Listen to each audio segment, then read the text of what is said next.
actively trying to leave before you do it, that's how we got him off. Because he showed a reluctance to commit a illegal sex act, and that got him off.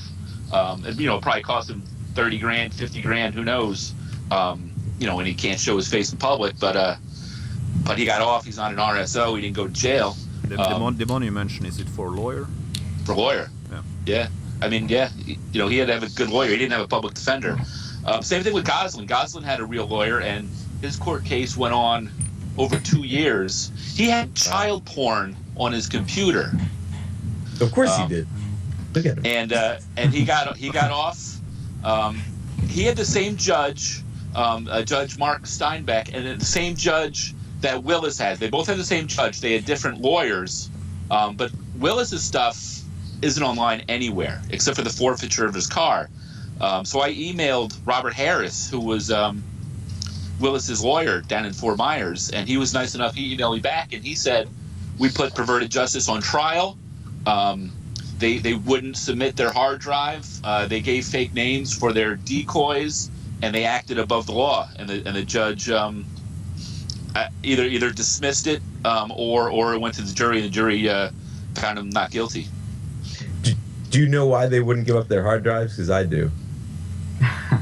I don't know for sure, but I know from Wallen's case, if it was anything like Wallen's case, where it was like stuff was missing, and he said his hard drive crashed, and they told him to send in his crashed hard drive. And I'm guessing BP. Yeah, if Wallen took it all the way, Wallen probably would have got off too. But once they said they'll submit, that they're going to take it to trial, Wallen pled. But I think if he took it to trial, he would have got off. Yeah. Yes, because the Roisman, the Navy chef, he got off the hook the day after by the same judge. But I definitely believe that Perverted Justice, they would accept child porn from the predators, many of whom we probably never saw on television. And even if you delete it, the police can find it with a program that will restore it. And owning child porn in any way is illegal in the United States. It's illegal everywhere. Exactly. So that would have been a real problem for them. And they couldn't do it at that point. It had been received over a long period of time, and they'd never reported it, and it sat, archived on hard drives or deleted or however they had it. So they couldn't actually submit the formal hard drives. They could just provide the chat logs and any specific information to that individual, but otherwise they had it all archived somewhere. So anyways, that's an aside. I apologize. Possession of child pornography tends to be a real zero tolerance crime as well. Yeah. So I mean, it doesn't matter how they got it, who transmitted it to them. It could have ended up being a real problem. Well, it certainly got Dustin 8 years. Yeah. CDs. I got a couple of CDs. Well, you can distribute it because once it's his, it's his. Exactly. Yeah, you got to find it yourself. I don't give it to anybody.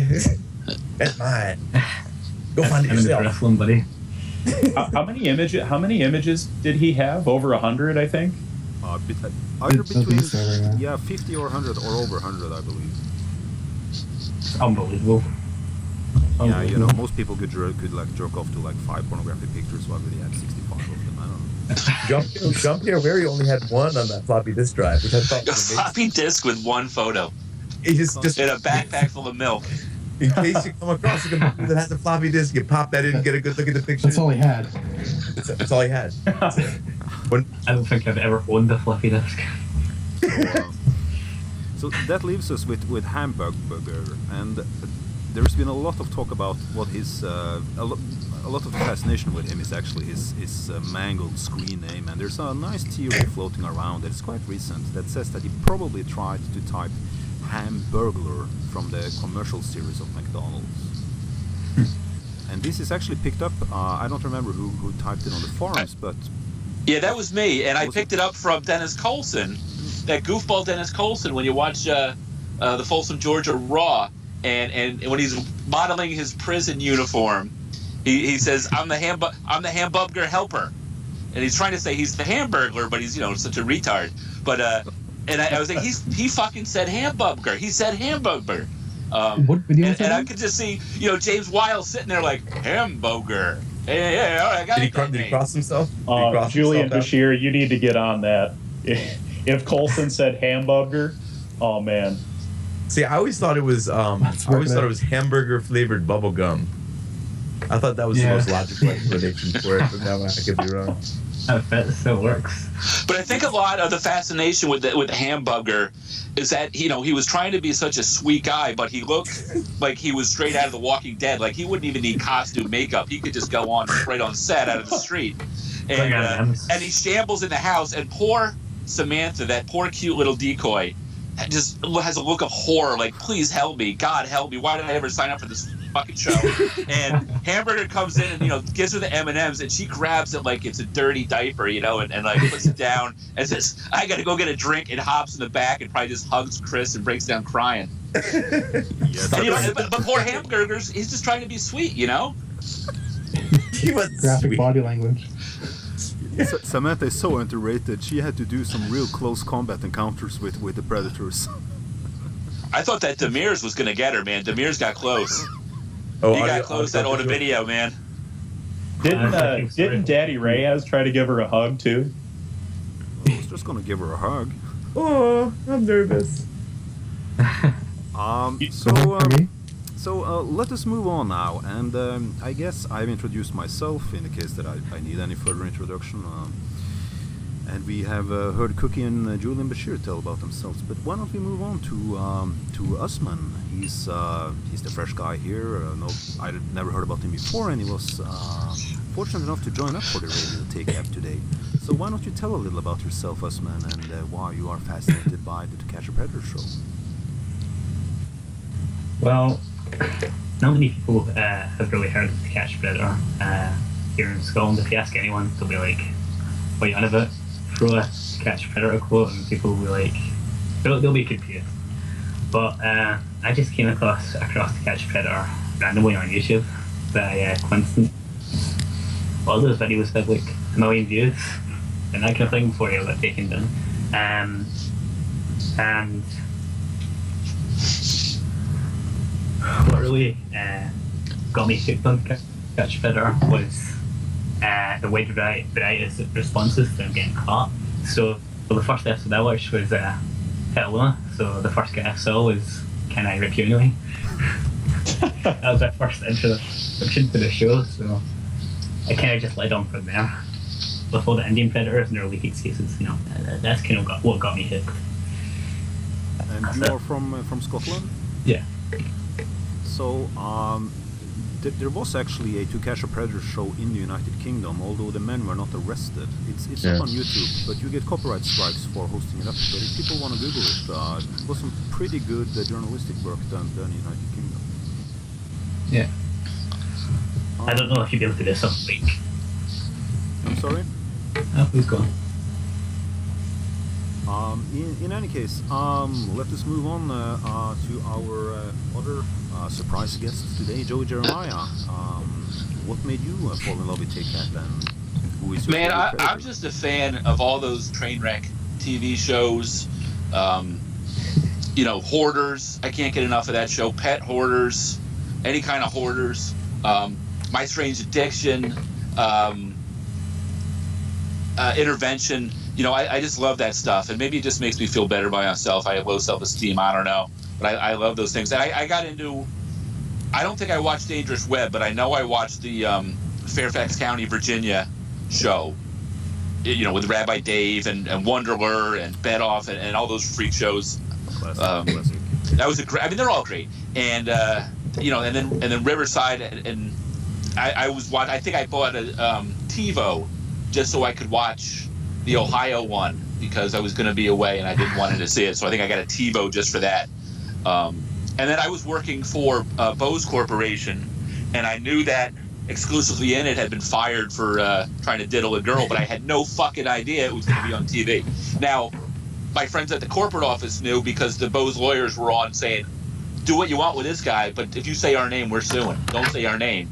And that's why they say he works for a large electronics company.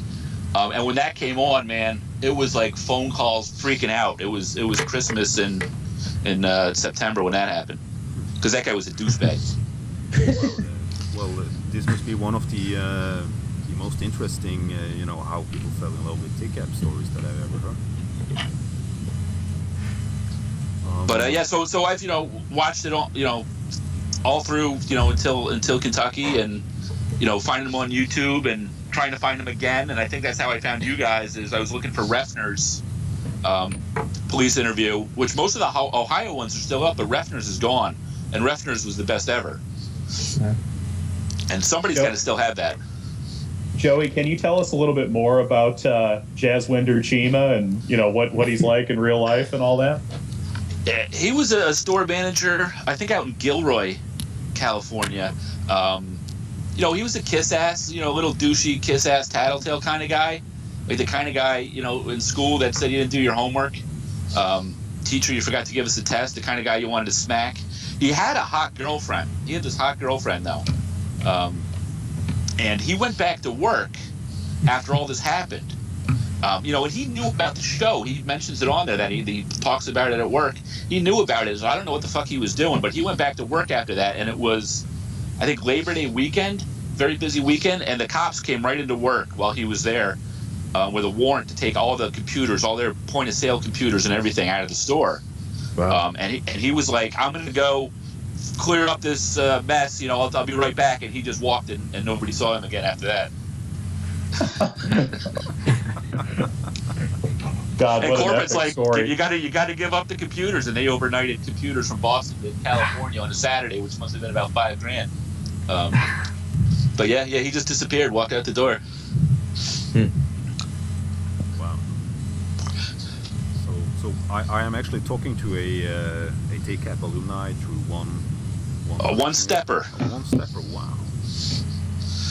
We should have that 6 degrees of Lorne Armstrong or 6 degrees of Dustin McFedridge. I've talked to Lou. I'm a first stepper, aren't I? Well, I didn't know him before. Sorry. Let us, since we entered the topic, why don't people, starting with Ethan, tell us who they're, and I only want one name here. Don't chicken out and say, well, I like this predator. Your one favorite predator. Not your second or third, just the one favorite predator that you have. You have to make me pick one? My God. I thought that was the whole point of TCAP is we weren't going to focus on one. Jesus, if we go back to lornography, if that's the case. It changes. That's a funny thing every day. I would say right, because I'll tell you what it starts with. It starts with the quote. It'll start with something that they said that'll get stuck in my head. The song gets stuck in your head? A quote will get stuck in my head and I can't stop saying it, like wow, these are home baked, and I want to say it all the time, and I can't. And that's a difficult one to work into conversation. But speaking of wow, these are home baked, I have to go with Michael Willis. It's a total package to me. It's the outfit. I mean, it was a tuck, and I did a Predator fashion video, and he was #1 on it. His hairstyle, the bug eye, the things that he says, the stumbling. It's too perfect. It's almost like you talk about a hired actor. That guy, he's straight out of Central Casting. Yeah, he's a very generic white male actor. He's a Just ringer. for more co-star. He's a total ringer. I mean, they're like, ratings are down. We need to get people involved. Like, what's Willis doing? And put the bat symbol. They put a home baked cookies in the air, and Willis shows up at the house. And it's just like the atmosphere around him, the nonchalance. I don't want this. I don't get to the beach. Everything he says is solid. A fairly conventional choice, because he's a very popular yes. #1 guy. I guess I can chime in and say that my one favorite is Orlando Resto Cruz. Please, go ruin my career, please.